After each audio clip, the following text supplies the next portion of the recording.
Majuma mawili yaliyopita Mungu aliweka moyoni mwangu kuzungumza kuhusiana na kumshinda adui. Imani tuliyoipokea, imani hii ya Kikristo, ni imani ambayo imethibitishwa kumshinda yule mwovu pasipo na shaka. Imethibitishwa hivyo. Toka enzi na enzi wale waliomwishia Mungu wetu, tunaona namna ambavyo walishinda falme za adui, walishinda majeshi ya yule mwovu. Katika zama zetu za Agano Jipya tunaona Yesu alimshinda adui kabisa kabisa. Alimshinda adui kabisa kabisa. Na akawajalia wale waliomwamini nguvu za kumshinda yule mwovu. Na maandiko yamethibitisha kwamba imani yetu imemshinda yule mwovu, maana tuliye naye ni mkuu kuliko yule aliyoko duniani. Na kifungu ambacho tumeanza kusoma majuma mawili yaliyopita ilikuwa inazungumzia, ni sehemu tu ya ushindi mkubwa ambao unazungumzwa katika maandiko juu ya watu wa Mungu. Ushindi ambao mahususi umetajwa kwa kundi la vijana. Tulisoma katika waraka wa kwanza wa Yohana sura ile ya 2 mstari wa 13 na wa 14 tuliwekea nguvu, lakini maudhui yake yote yanaanzia ule mstari wa 12 hadi ule wa 17. Na tunaona maandiko yanazungumza, mwandishi anawaandikia vijana kwa sababu wamemshinda yule mwovu, wamemshinda adui. Na wanavyoandikiwa, hawaandikiwi kana kwamba ya watu walio katika mapambano, hawaandikiwi kana kwamba watu walio katika vita. Wanaandikiwa kama watu waliopata ushindi tayari. Na tunapozungumza ushindi, ushindi ni matokeo. Maana yake mchakato umeshafanyika na jambo limefika mwisho, vita imefika mwisho, ushindi umepatikana. Na mwandishi alipokuwa anawaandikia, alikuwa anajaribu kuonesha sababu zilizowafanya washinde, na hasa hizo ndizo tuliziangalia. Na ujumbe ulikuwa ni tunavyoweza kumshinda adui, ama vile vitu vilivyowafanya wamshinde adui. Kwa kuviangalia hivyo, vinatupa sisi modali ni kwa namna gani tunaweza kumshinda yule mwovu katika zama zetu, tunavyoweza kumshinda yule adui katika nyakati zetu. Maana ushindi wa Yesu Kristo ndio ushindi tunaoupokea. Na kwa kuwa imani yetu ni imani ya ushindi, tunajaribu kuangalia ni vitu gani vinavyodhihirisha ushindi huu. Kwa hiyo tuliangalia mambo mawili na tuliweza kuzungumza moja. Labda msomaji aweze kutusomea waraka wa kwanza wa Yohana sura ile ya 2 mstari wa 12 hadi wa 17, lakini tutakaza kujifunza ule mstari wa 13 na wa 14. Amina. Biblia inasema, "Nawaandikia ninyi watoto wadogo kwa sababu mmesamehewa dhambi zenu kwa ajili ya jina lake. Nawaandikia ninyi akina baba kwa sababu mmemjua yeye aliye tangu mwanzo. Nawaandikia ninyi vijana kwa sababu mmemshinda yule mwovu. Nawaandikia ninyi watoto kwa sababu mmemjua Baba. Nawaandikia ninyi akina baba kwa sababu mmemjua yeye aliye tangu mwanzo. Nawaandikia ninyi vijana kwa sababu mna nguvu, neno la Mungu linakaa ndani yenu, nanyi mmemshinda yule mwovu. Msiipende dunia wala mambo yaliyomo katika dunia. Mtu akiipenda dunia, kumpenda Baba hakumo ndani yake. Maana kila kilichomo duniani, yaani tamaa ya mwili na tamaa ya macho na kiburi cha uzima, havitokani na Baba, bali vyatokana na dunia. Dunia inapita pamoja na tamaa zake, bali yeye afanyaye mapenzi ya Mungu adumu hata milele." Amen. Mungu Baba, tunakushukuru kwa usomaji wa neno lako. Neno lako ni uzima, neno lako ni chakula cha roho zetu. Neno lako Bwana ni mwangaza wa miguu yetu. Neno lako ni uzima. Bwana, tunapopata dakika hizi chache za kutafakari, tunaomba Roho Mtakatifu atawale, aseme na sisi sote. tukapokee uzima utokanao na nguvu ya neno lako, ili kwa huo tukapate kuenenda kwa ushindi hapa duniani. Tunakushukuru Mungu wetu kwa kuwa uko hapa tayari. Ni kwa jina la Yesu Mwokozi wetu. Amen. Amen. Tunavyoweza kumshinda adui. Katika kifungu ambacho tumekitazama, tumekisoma, tunaona wanaandikiwa vijana kwa sababu wamemshinda yule adui. Wanatajwa kuwa ni washindi, si wanaopambana naye, wanatajwa ni washindi, na ushindi ni matokeo. Na katika kifungu ambacho tumekisoma kinaonyesha mambo kadha wa kadha yaliyowafanya vijana walioandikiwa waweze kumshinda huyu adui. Na tulivyoangalia jambo la kwanza, tuliona wanatajwa kwamba vijana wamemshinda adui kwa sababu wanazo nguvu. Nguvu ni sehemu ya uhitaji katika mapambano, na mwenye nguvu nyingi kimsingi ndiye anayemshinda yule mwenye nguvu chache. Kwa hiyo inaonyesha kabisa imani yetu, tumeipokea imani yenye nguvu ituwezeshayo kushinda. Na vijana wameshinda kwa sababu wanazo nguvu.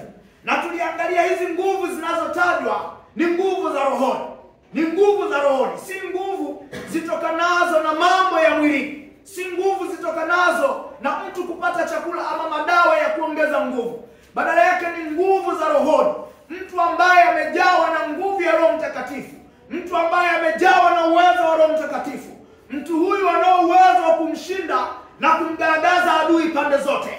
Watu ambao hawana nguvu za rohoni, uwezo wao wa kushinda ni mdogo. Badala yake kila wakati watakuwa wanashindwa.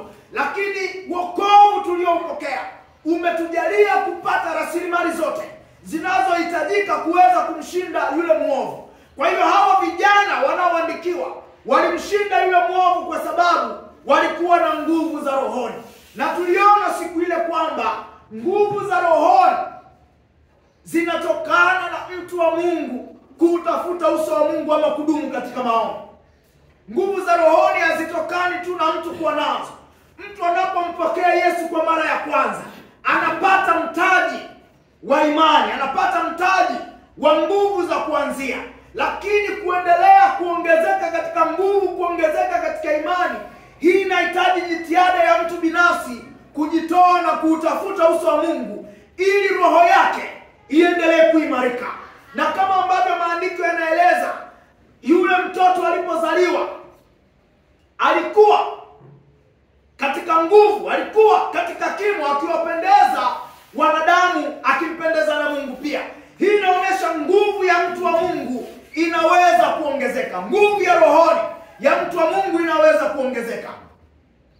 Wanaomtafuta Mungu, roho zao zinaanza kupata misuli, zinaanza kuongezeka katika mamlaka, katika uwezo, katika imani pia.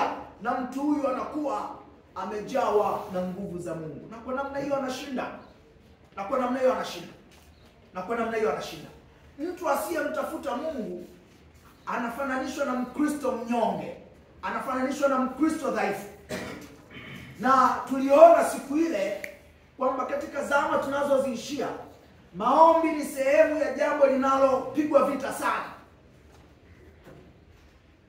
Maombi ni sehemu ya jambo linalopigwa vita sana.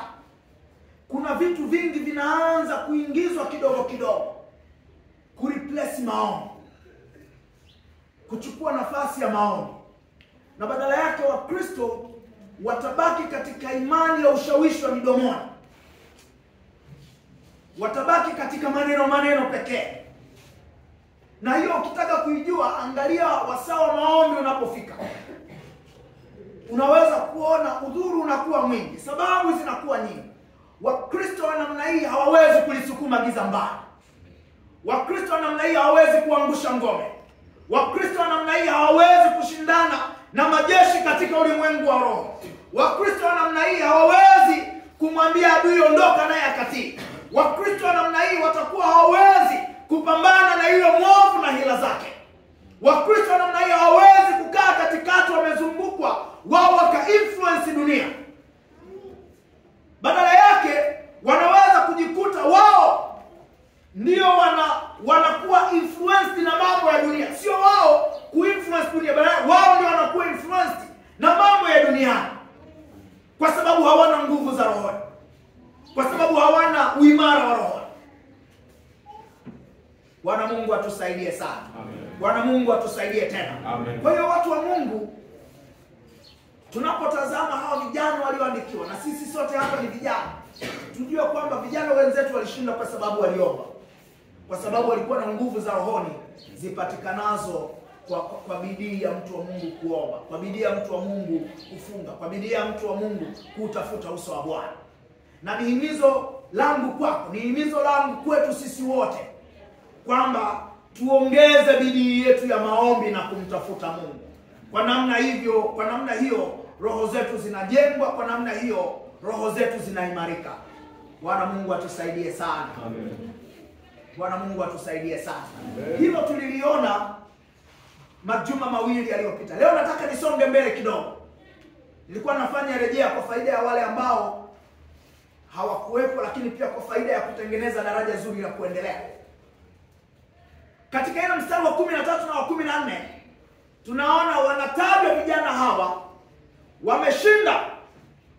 wamemshinda yule mwovu, kwa sababu wanazo nguvu, na nguvu hizi ni nguvu za rohoni. Lakini jambo la pili linalotajwa ni kwa sababu neno la Mungu linakaa ndani yao. Neno la Mungu linakaa ndani yao. Bwana Mungu asifiwe sana. Mgeukie wa kushoto mwambie neno la Mungu linakaa ndani yao. Mgeukie na wa kulia mwambie neno la Mungu likae ndani yako. Katika jambo la pili ambalo linatajwa, ambalo lilikuwa sababu iliyopelekea vijana wale wanaoandikiwa waraka huu kuwa wameshinda, ni kwa sababu neno la Mungu linakaa ndani yao.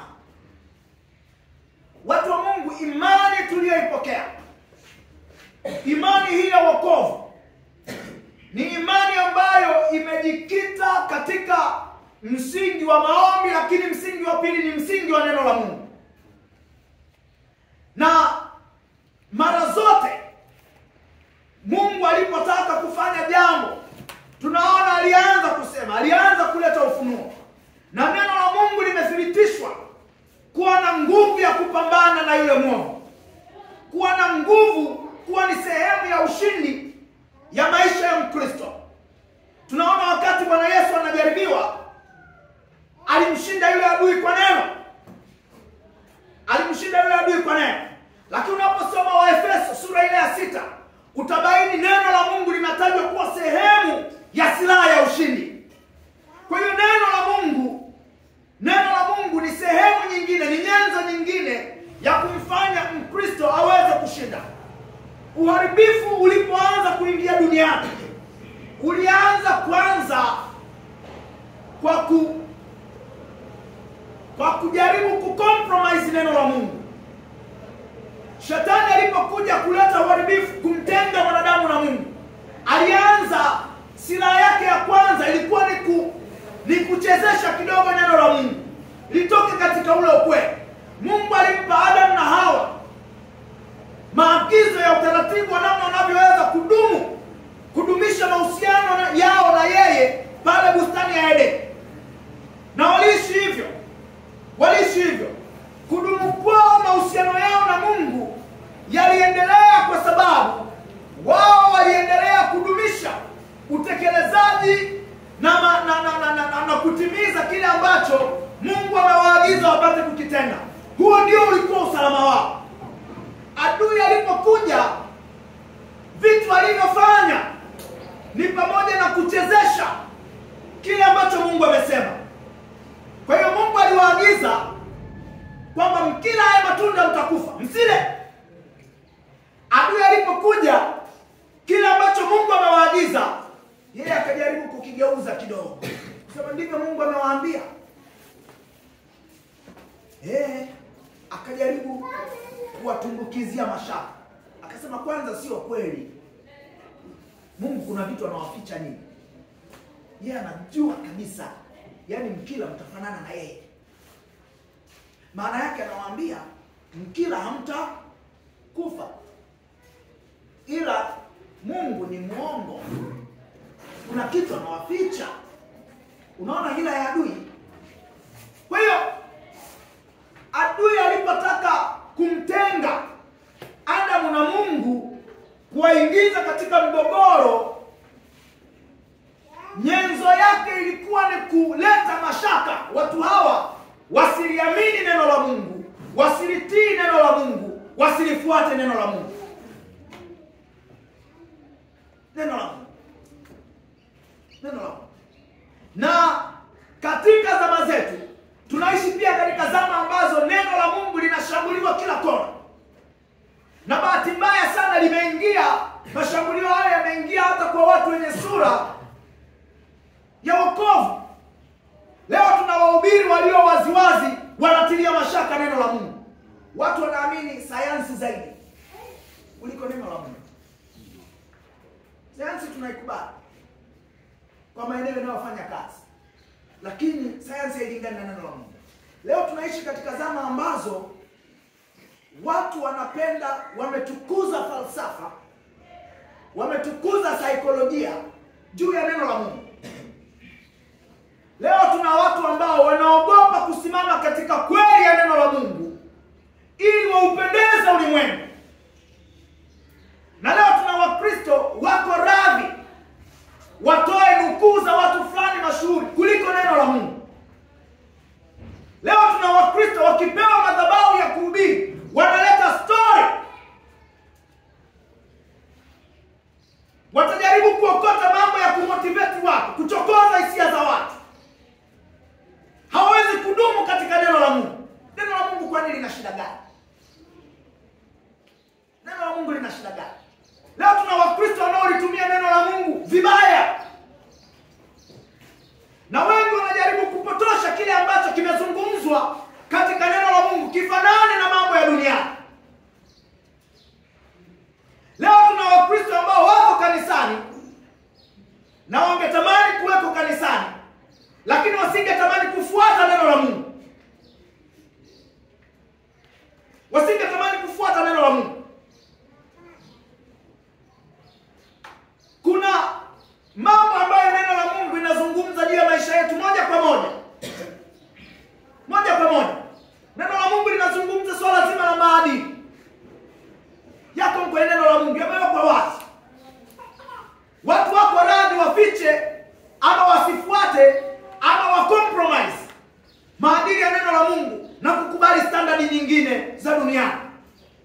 Neno la Mungu linazungumza masuala mazima ya mahusiano. Tunawezaje kutii na kufuata maagizo ya neno la Mungu kwenye eneo la mahusiano? Tunawezaje? Wapo wanaweza kuona ni sawa kuiga mtindo wa dunia unavyoenenda katika jambo fulani kuliko kufuata neno la Mungu.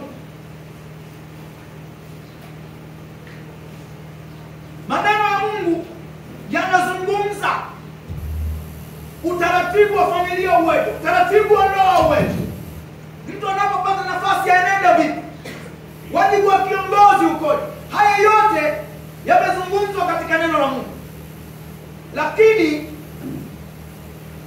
Lakini tuna watu ambao wanaweza kuogopa kufuata haya, wakafuata vitu vingine.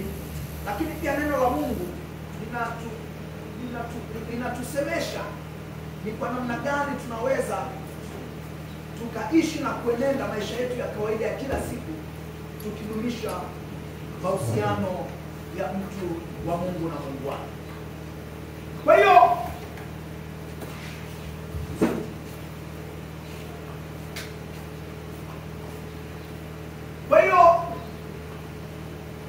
neno la Mungu lilikuwa nyenzo iliyowafanya vijana walioandikiwa wapate kushinda. Hii mantiki yake ni nini? Mantiki yake, vijana hawa walioandikiwa, baada ya wao kuokoka, baada ya wao kujua mapenzi ya Mungu, baada ya wao kujua umuhimu wa neno la Mungu, baada ya wao kujua uzito wa neno la Mungu, baada ya wao kuthamini neno la Mungu, waliamua kulifuata katika maeneo yote ambalo neno limewaagiza, na kutokea hapo wakapata ushindi wao. Ndugu zangu watu wa Mungu, ni vizuri kufahamu Mungu alipotupa neno lake ya kutupa mapendekezo. Haya sio mapendekezo kwamba unaweza ukafanya ama usifanye. Na watu wengi hawatilii maanani, hawalipi neno la Mungu uzito unaostahili. Na kuna vitu viko wazi, lakini watu wako tayari kuvijadili, kudebate kwamba hii ni sawa ama si sawa. Sasa ndugu zangu, tufahamu neno la Mungu sio mapendekezo, sio ushauri kwetu. Badala yake ni mamlaka, badala yake ni njia, badala yake ni kweli ya Mungu ambayo mimi na wewe tukiifuata tunaweza kuishi maisha ya ushindi hapa duniani. Ndugu zangu, ni kutoka katika neno la Mungu baraka ya mtu wa Mungu inafika. Baraka ya mtu wa Mungu inafika. Ni kutoka katika neno la Mungu. Ni kutoka katika neno la Mungu. Hivi mnadhani ni rahisi Mungu, labda tu nijibu, mnadhani inawezekana Mungu aache kufanya vile alivyoagiza kwenye neno lake, afanye vile ambavyo sisi tumepindisha? Inawezekana? Inawezekana. Ni kwa nini katika zama zetu leo tunaweza tukatujua hiyo? Ni kwa sababu neno la Mungu linashambuliwa. Kwa hiyo wale waliofahamu siri na uzito wa neno la Mungu walilifuata, na kutokea hapo walipata ushindi. Kutokea hapo Mungu alikuwa pamoja nao. Unajua, Adam na Hawa walipoacha kufuata neno la Mungu, mahusiano yao na Mungu yalivurugika. Huo ni ukweli unaotokea katika maisha yetu leo. Mimi na wewe tutakapoacha kuishi na kulifuata neno la Mungu, maana yake mahusiano yetu na Mungu yameshavurugika. Yameshavurugika. Kwa hiyo ili tudumishe mahusiano yetu na Mungu, tunahitaji kudumu katika neno na kuliishi neno linavyosema. Hawa wenzetu walishinda kwa sababu walikuwa wana neno la Mungu. Walikuwa wanazo nguvu za rohoni, lakini neno la Mungu lilikuwa linakaa ndani yao. Ni vizuri kufahamu maagizo ya Mungu ndiyo yanayoishi. Vile ambavyo Mungu amejifunua katika maandiko ndivyo atakavyotenda. Alichosema atatenda, atatenda. Alichokataza alimaanisha kukataza. Alichotaka kifanyike alimaanisha anataka kifanyike. Alichosema huku msiende alimaanisha huko tusiende. Hivyo ndivyo ambavyo anataka sisi tuishi na kuenenda. Na achilia hapo, neno la Mungu, Mungu ametupa neno lake ili maisha yetu, maisha ya wale wanaomwamini Mungu na wale wasiomwamini yawe tofauti. Kimsingi maisha ya watu wa Mungu, kwa namna ambavyo Mungu ameyatengeneza, ni maisha bora sana. Ni maisha bora sana. Sheria zake ni bora sana. Na dunia ikiona vile tunavyoishi, ikiona vile tunavyoenenda, ikiona vile tunavyolitii neno la Mungu, itasema sisi na sisi tunataka kuwa vile. Na sisi tunataka kuwa kama wale. Ndivyo ambavyo Mungu ameyatengeneza. Ndivyo ambavyo Mungu ameyaweka. Sasa hawa ndugu zetu walioshinda, walishinda kwa sababu mpaka wa mtu wa Mungu na asiye mtu wa Mungu ulionekana. Na moja ya eneo lilofanya mpaka huo wazi ni namna ambavyo waliliishia neno la Mungu. Bwana Mungu atusaidie sana. Walivyoliishia neno la Mungu. Walivyoliishia neno la Mungu. Neno la Mungu ni uongozi. Ni uongozi kwa maisha ya mtu. Yako mambo kwenye dira kutafuta kusudi la maisha ya mtu hapa duniani, hawezi kuyapata ni mpaka ajue Mungu anasemaje kwenye jambo hilo. Mimi na wewe tutajuaje kusudi la kuzaliwa kwetu, kusudi la kuishi kwetu? Ni mambo yaliyofunuliwa katika neno la Mungu. Bwana atusaidie sana. Lakini pia kujua neno la Mungu kujua neno la Mungu kunamfanya muamini ajue uongo wa shetani uko wapi. Shetani anapokuja kumjaribu mtu, shetani anapopenyeza hila yake katika maisha ya mtu, anajaribu kuleta hila. Na hila kimsingi, kwa tafsiri ya haraka na nyepesi, hila ni jambo linalo karibiana ama kufanana na kweli. Yaani ni uongo uliojificha kwenye kweli. Labda tutumie lugha hii.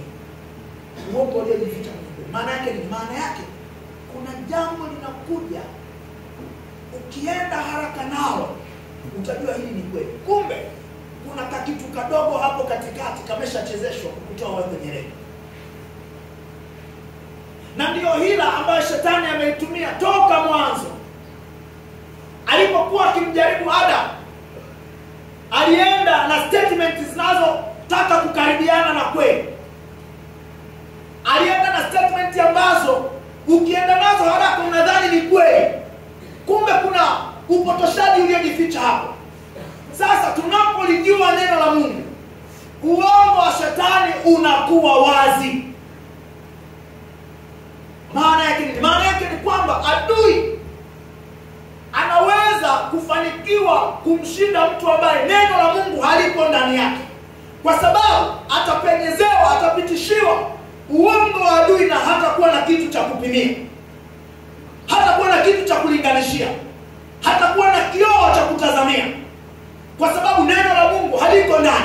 Hapo maandiko yanasema walimshinda yule mwovu kwa sababu neno la Mungu lilikuwa linakaa ndani yao. Kwa hiyo kila wakati kulipokuwa kuna uongo unaojaribu kuingia kwenye maisha yao, walitumia neno la Mungu wanalolifahamu kupima uhalisia wa kinachozungumzwa ama kilicho mbele yao. Ndugu zangu, ni muhimu sana neno la Mungu lijae ndani yetu kwenye maeneo yote. Na kwa msingi huo tutaweza kufanikiwa kupima hila ya adui kwenye kila eneo. Aliyejawa na neno la Mungu kwenye eneo la maadili, maana yake swala la upotoshaji wa maadili litakapotokea, mtu huyu atakuwa na kitu cha kupima na atajua uongo uko wapi. Mtu anapojawa na neno la Mungu kwenye eneo la mahusiano yaliyopindapinda yanapojitokeza, atajua kabisa hii ni hila, huu ni uongo, kwa sababu anacho kitu cha kupimia. Mtu aliyeitwa katika utumishi wa maeneo mbalimbali, anapopata jaribu, changamoto, hila kwenye eneo la utumishi wake, ikiwa neno la Mungu limejaa ndani yake, atapata kitu cha kupimia na kuweza kujua mbivu ni ipi na mbichi ni ipi, ukweli ni upi na uongo ni upi. Kuna msemo unasema, ukiwa hujui uendako, kila njia itakufikisha unapokwenda. Maana yake ni nini? Maana yake ni kwamba ukiwa hujui unatakiwa kwenda Mwenge, yaani hujui kwamba umeanza safari na hujui unatakiwa kwenda Mwenge, na wewe umeshika njia ya Magomeni, yaani hujui unatakiwa kwenda Mwenge, lakini wewe yaani kimsingi unataka kwenda Mwenge, lakini hujui kwamba unatakiwa kwenda huko, umeshika njia nyingine. Ni kitu gani kitakwambia huku ninakokwenda siko kwenyewe?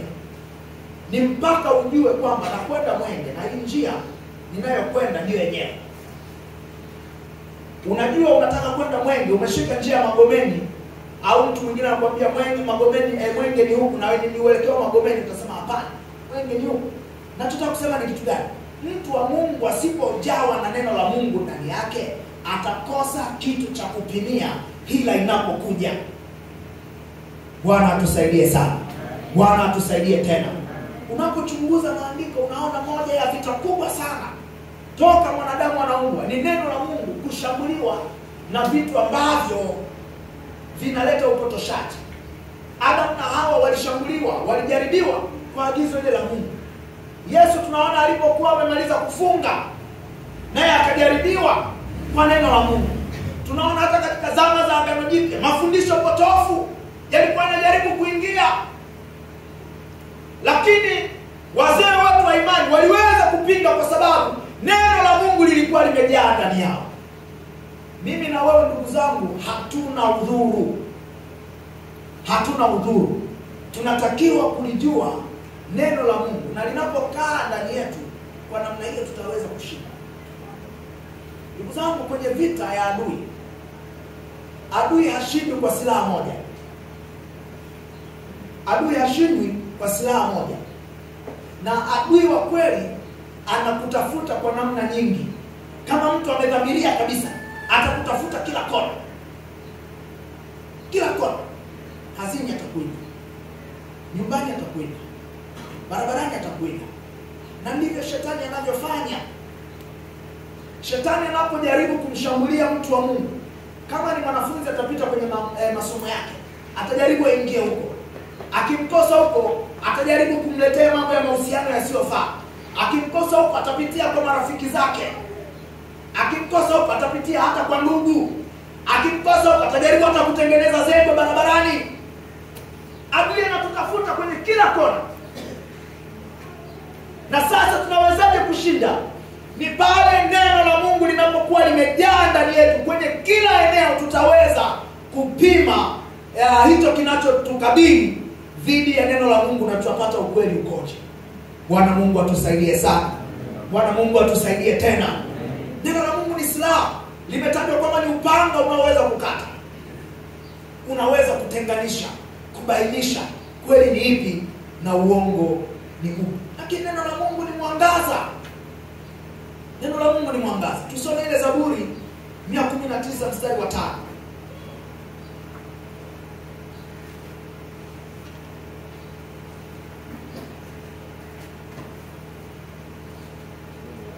Zaburi 119 mstari wa 105. Biblia inasema, neno lako ni taa ya miguu yangu na mwanga wa njia yangu, na mwanga wa njia yangu. Asante sana. Neno lako ni taa na mwanga wa njia. Miaka ya nyuma nikiwa niko sekondari, na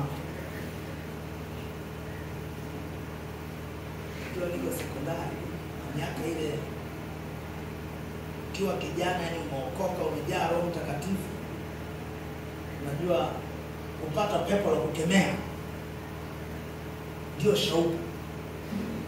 Na yani kwanza kuna wakati natamani nipate pepo niko peke yangu, unajua nakoma nalo mwanzo mpaka mwisho, kwa sababu tukiwa wengi nakuwa sijui nimetoa mimi au katoa wenzangu. Kama nije mjapata hiyo shauku, basi huwa ipo. Ipo. Waulize wale wanaohubiri Injili. Kwa hiyo, yani siku tatu zimepita hajalipuka mtu. Nivipe naye. Sijui ninaonaje. Kwa hiyo, siku moja kwenye kukemea huku, maana alijitokeza mtu mmoja, dini fulani ikawa inamtumia kama nabii.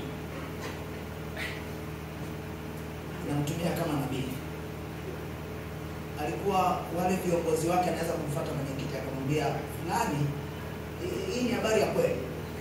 Fulani ameenda wale mliosoma mkoa wa sekondari kabla ya jawa chuo. Mimi nimesoma kabla ya jawa chuo. Kulikuwa kuna mahali panaitwa Makanyagio. Kule Makanyagio ilikuwa ni eneo kama limezuiliwa, hatutakiwi kwenda. Kwa hiyo ule na uovu mwingi ulikuwa unafanyika kule Makanyagio. Kwa hiyo yule binti alikuwa anaweza kufuata wale viongozi wa kikundi cha dini na kusema fulani kaenda Makanyagio.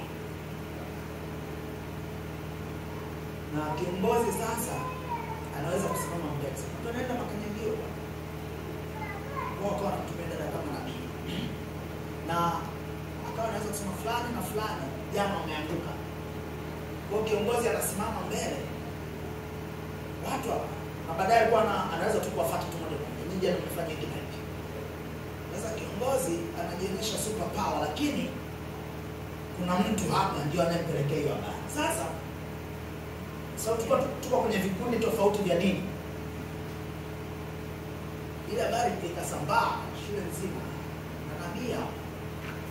Sasa tukopima ule unabii, huu nabii wa kuaibisha huu ni unabii wa wapi? Unabii wa wapi? Alafu wa viongozi na wenyewe nao mbona kama ni cheche tu. Unasemaje Bwana akakuonyesha kumbe mtu kakwambia? Kama mtu alikuwa na jambo si ungemfuata tu umsaidie. Kwamba mpendwa, Mungu kupitia watumishi wake ametufunulia jambo hili. Tunaona njia sio nzuri, achana nayo. Sasa umejua jambo la mtu naletaje madhabahu? Kwa hiyo rafiki yangu tukapima tukasema hapana. Ndio tukiwasha time. Kwa hiyo tukaenda kuomba kule chini. Sasa siku moja yule binti anakuja yule nabii. Na sisi tunaenda hivi. Alipotukaribia akageuka, akaangalia pembeni, akatupisha. Sema yes. Hii ndio yenyewe tulikuwa tunataka. Unaona? Sasa tukishapata mtaji. Tuvimbe na wewe. Tukemea. Sasa tutaenda. Siku moja wakati tunaomba kule tukakuta tulikuwa tunaomba uwanjani. Kuna mtu hapo na mwingine anaomba kule pembeni, tulikuwa tunaomba hapa. Tukaona mida ile ya lunch na wenyewe wanaomba pembeni, lakini sasa binti ameanguka wanamsikiliza. Anaanza kuwapa sasa ule unabii. Fulani jana kafanya hivi. Fulani alikuwa Love Square. Fulani sio alienda wapi. Sile nini. Tukasema sasa twende. Fika pale nabii akawa mkali. Endelee sisi tuanza kuvunja kwa tunazunguka pale. Walipoondoka vunja. Sasa nachotaka kusema ni kitu gani? Kufupisha habari hiyo. Yule nabii baadaye akamwambia afu Filipo, unajua mimi nakupenda sana. Tena anasema ufunge siku 3. Funge siku 3. Mungu ndiye anayeajabu. Sasa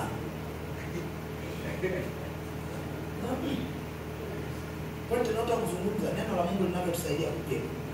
Nikakumbuka tu hivi andiko likaja roho kwamba hivi chemichemi moja inaweza kutoa maji ya aina mbili. Katika Yakobo anazungumza. Yaani huyu ghafla kadondoka mapepo. Sasa hiyo Mungu anamtumia huyu ujanja. Kwa tukavunja pale akalipuka baadaye pale yakaendelea muda ukaisha, afu mengine alitoka wengine tukaacha wanaendelea. Kwa hiyo tunataka kusema kitu gani? Tunataka kusema neno la Mungu kwenye mazingira kama haya. Fikiria adui, mtu amepagawa pepo na anakuambia Mungu anakupenda. Si ni kweli? Uongo kweli? Kweli. Nataka kwambia umtafute ufunge siku 3.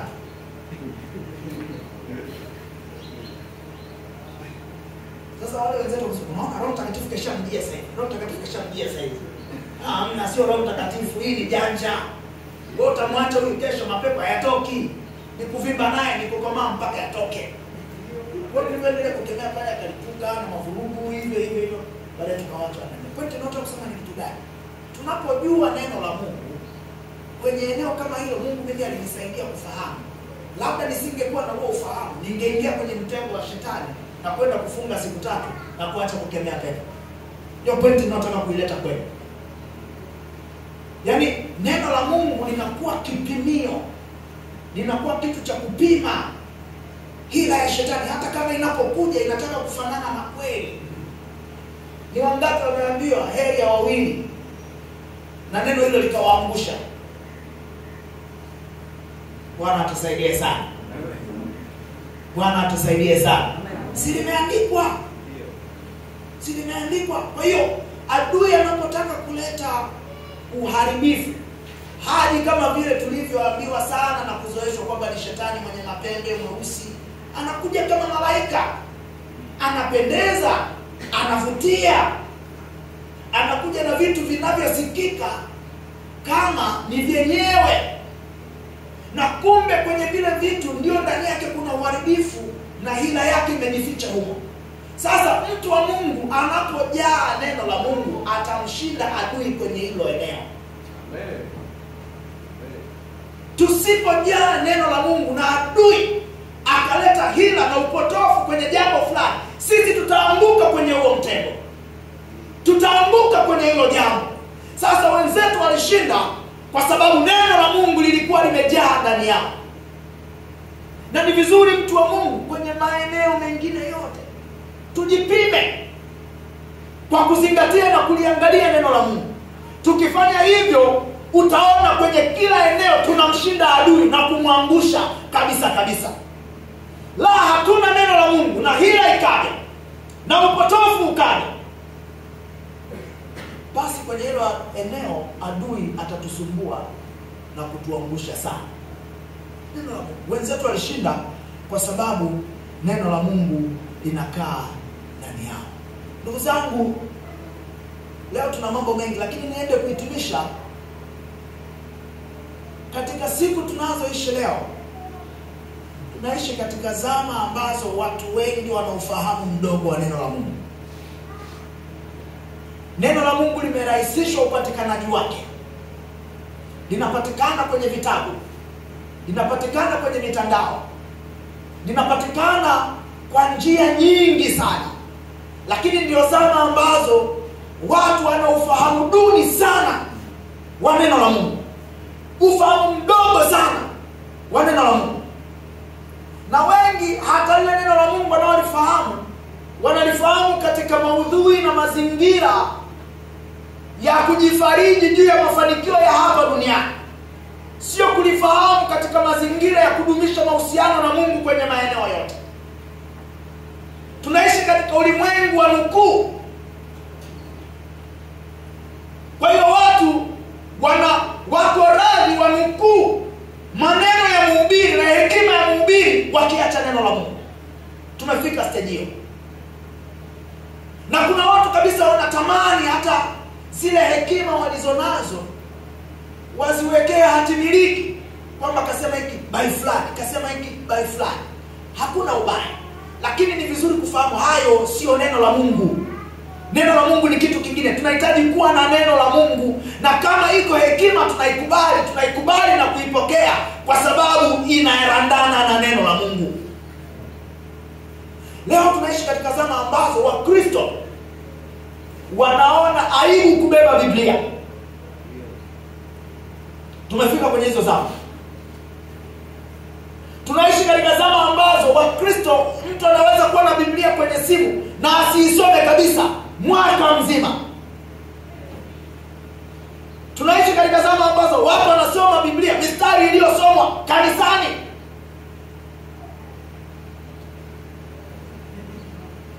Tunaishi katika zama ambazo mtu yuko radhi asome vitabu vya watu wenye majina makubwa, akasahau kitabu cha mwenye jina kubwa kuliko wote. Tunaishi katika zama ambazo tuna Wakristo hawajawahi kumaliza kusoma Biblia.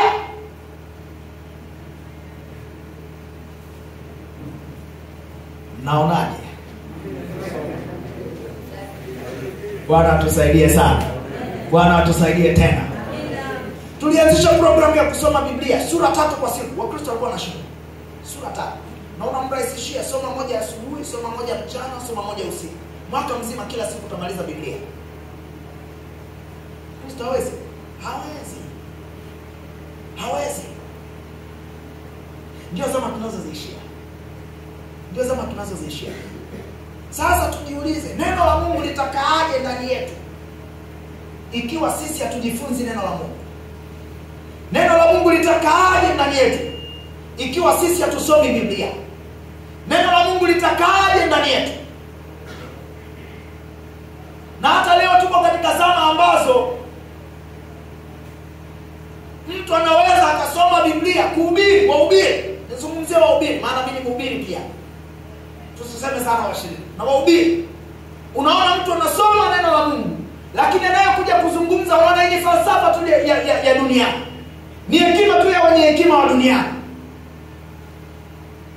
Vitu ambavyo vinachochea hisia tu na kufurahisha watu, lakini havifai kwa uzima wa milele.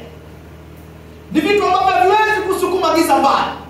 Ni vitu ambavyo haviwezi kumfanya Mkristo akashinda majaribu na hila ya ujanja ya yule mwovu. Hawezi. Kwa sababu ni hekima tu, ni mambo mazuri ya duniani. Wale tunazungumzaga na wahubiri wenzetu tukikutana, tunawaambia kama mzee unataka kupiga falsafa, siwaite tu ana falsafa. Kwanza wako waliobobea kwenye hayo maeneo kuliko wewe. Wewe mhubiri ukitaka kuwa mwana falsafa unajidhalilisha tu. Wako waliobobea hayo maeneo. Akianza kuzungumza unasema kweli tunaye gwiji aliyebobea kwenye ile eneo. Wewe unajua Biblia, baki kwenye Biblia. Kwani lazima ujue vyote? Lazima uzungumze saikolojia wewe unaijua? Si ubaki kwenye Biblia. Lakini kwa sababu kule nje wale wahamasishaji, you can make it brother. Oh, you can make it. You can be somebody. There's a lion inside you. Lion atoke wapi? Lion atoke wapi? Hivyo tu. Yaani kumwambia kuna simba ndani yako. Kuna simba ndani yako. Mtu anaondoka kuna simba ndani yako. Hivyo tu.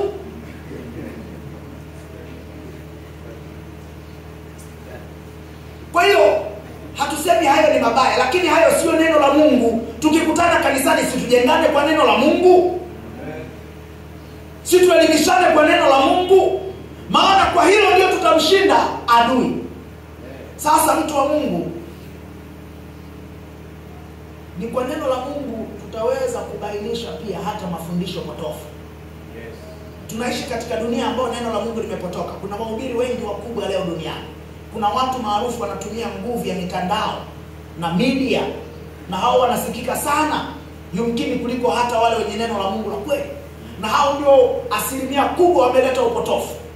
Na wakati mwingine tunashindwa kujua kipi ni kipi. Watu hudhani kwamba kwa kuwa tu kilichosemwa kimesemwa na mhubiri mwenye jina kubwa kitakuwa ni kweli. Kitakuwa ni kweli. Kumbe anaweza kuwa mhubiri mwenye jina kubwa amepotoka. Shetani anamtumia. Analohubiri sio neno la Mungu la kweli. Sio neno la Mungu la kweli. Sio neno la Mungu la kweli. Tutayajuaje haya? Tutayajuaje haya? Tutayajuaje haya? Ni mpaka tupime haya mambo kwa neno la Mungu. Bwana atusaidie sana. Ni tukiwa na neno la Mungu ndani ndio tutaweza kupima. Ndio tutaweza kupima. Siku moja niseme tu mfano nimalizie. Tukiwa mahali fulani, akaja mama mmoja kwa machozi mengi sana.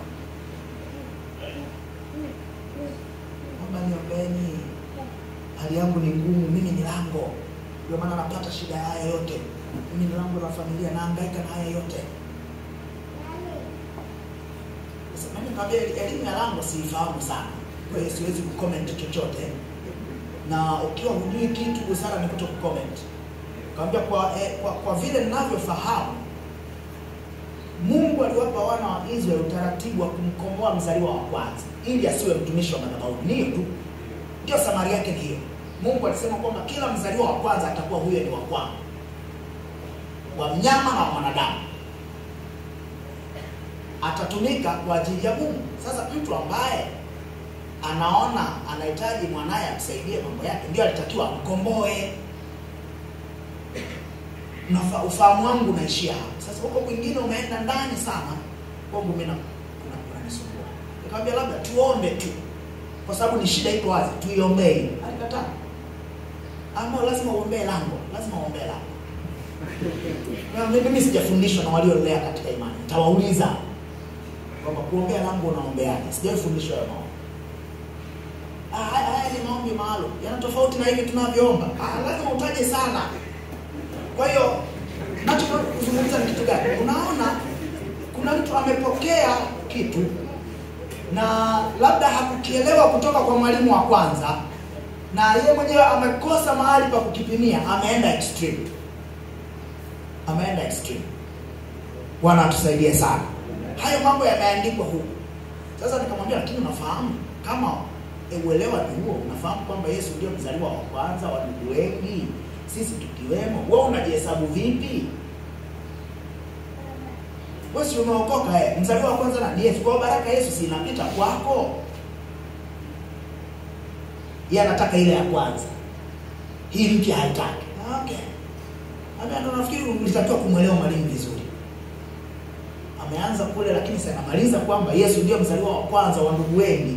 Kwa kama iko baraka ya kupita tunaipokea kwa Yesu.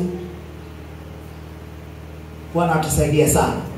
Pointi nataka kusema ni kitu gani? Huo ni mfano tu, unaweza usiwe na uhalisia sana, lakini nimezungumza kitu kinachofahamika. Lakini viko vitu ambavyo vimepotoka kabisa. Viko vitu ambavyo vimepotoka kabisa na vinaweza vikatoka katika vinywa vya watu mashuhuri, watu maarufu, na watu wakakishikilia hivyo hivyo. Hivyo hivyo. Hivyo hivyo. Mwingine amemsikia mtumishi mmoja maarufu kwamba Biblia inakataza wapi kuoa wake wengi. Biblia inakataza wapi kuoa wake wengi? Bwana atusaidie. Bwana atusaidie tena. Biblia inakataza wapi kuoa wake wengi? Mwingine nikasikia tena pia ilizungumzwa na mtu mmoja mashuhuri sana hapa Dar es Salaam kwamba pombe si dhambi. Haijakatazwa popote. Sasa haya mambo, pointi yangu ni kwamba tunayapimaje mimi na wewe tukiwa hatuna neno la Mungu lililojaa ndani yetu? Tutawezaje kujua kwamba hiki tunachokisikia kutoka huko mitandaoni, kwa sababu huko wasemaji ni wengi na hatuwezi kujizuia kuwasikia, lakini tunapowasikia lazima tuwe na msingi wa kitu cha kupimia.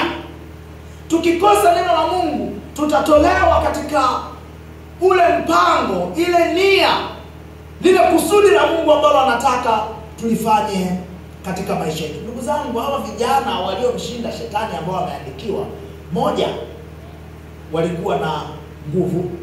Mbili, neno la Mungu lilikuwa limejaa ndani yao. Mimi na wewe tujawe na neno la Mungu. Mungu atubariki sana. Niombe tusimame.